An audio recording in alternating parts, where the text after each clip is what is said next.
Booyah!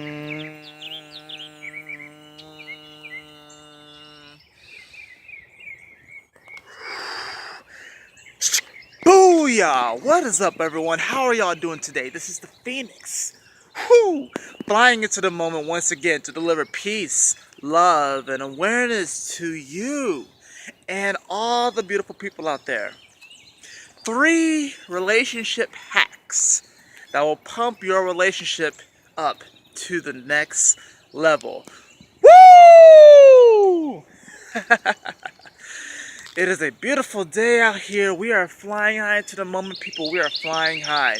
So, these relationship hacks, these are going to be things, tools that you can use that will really help you create a more fulfilling, more vibrant, higher frequency, a just all around more sustaining relationship. The first hack is to use different monikers. Instead of using baby or babe, use queen or king. Now, why do we do this? I made an earlier video saying that words are vibrations. I'll probably link that in the description below, excuse me.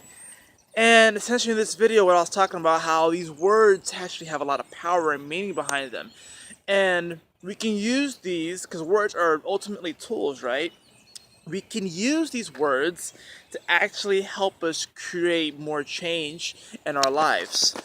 Now, what do you associate when you hear the word king or queen? Typically, you think of someone that's royalty. Typically, you think of someone who's in power, someone who has a lot of control. Also, someone who might be very handsome, beautiful, benevolent. Obviously, they're in that position for a reason, you know? For the most part, it's a very positive thing. What do you think about when you hear baby, though? You might think of something that's cute, newborn.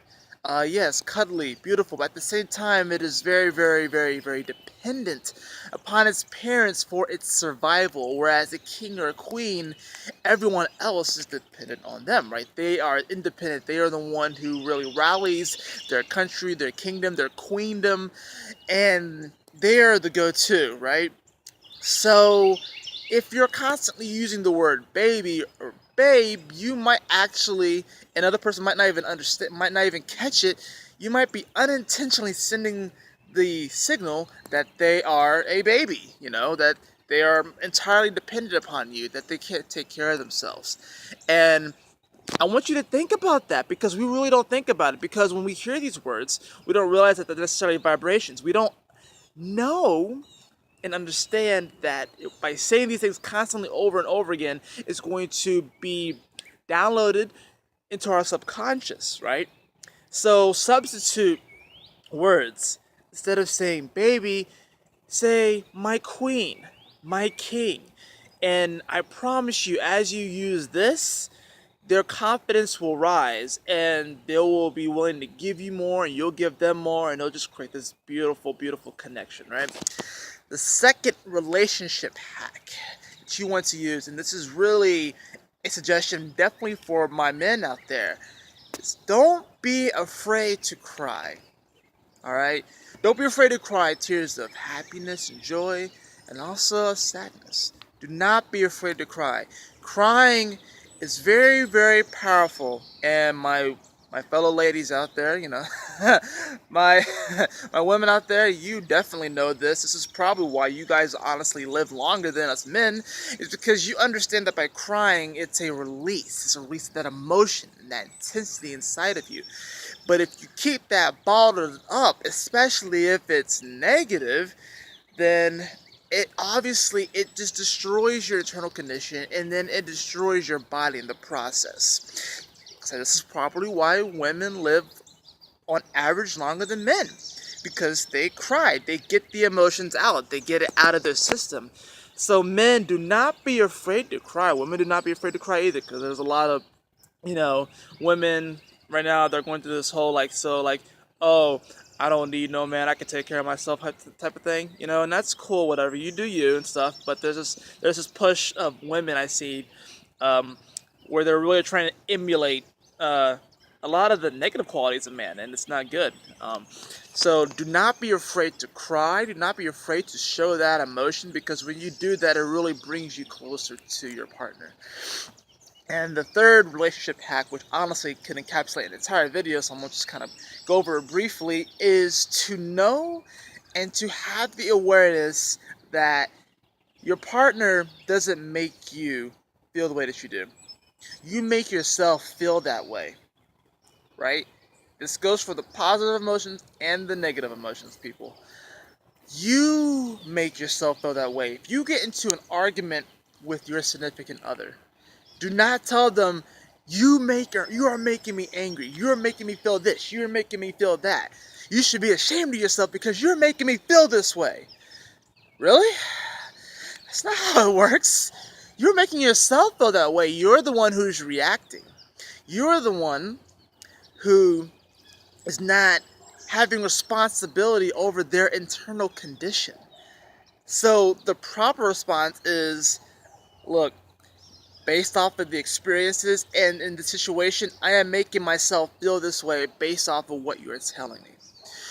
When you begin to take responsibility for your own emotions, especially in relationships, they become instantly more powerful because you open up that communication and that authenticity.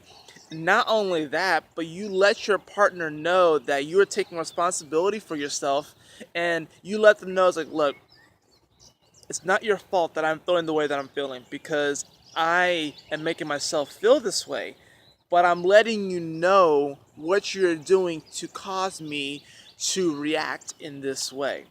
So how do we go about changing this? This goes for, like I said, for negative or positive. When people say that, oh, you complete me, oh, you fill me up, I mean, what really is happening is that you are completing yourself. Because I know in my relationship, what I would say, what I've told her is like, it wasn't so much that you completed me, it was you were such an amazing person that I knew I had to complete myself and become a greater version of myself because you are worthy of that. And she reflects that back to me as well. So we really work on completing ourselves and then really enjoying each other's company and really becoming full people in of ourselves, and then creating a relationship around that, right? So those are the 3 hacks. Remember, use king and queen. First hack. Second hack, do not be afraid to cry and show your emotions. And the third hack is to govern your internal emotions and to let them know that they don't make you feel that way. You're making yourself feel that way. And now you're golden. Anyways, that is it for this message. I hope you all liked it. Please like, share, and subscribe. Give me a thumbs up. Give me a booyah. And always remember to find the gold in this moment, for that is all that exists. And I will catch you all on the next video. Woo! Peace.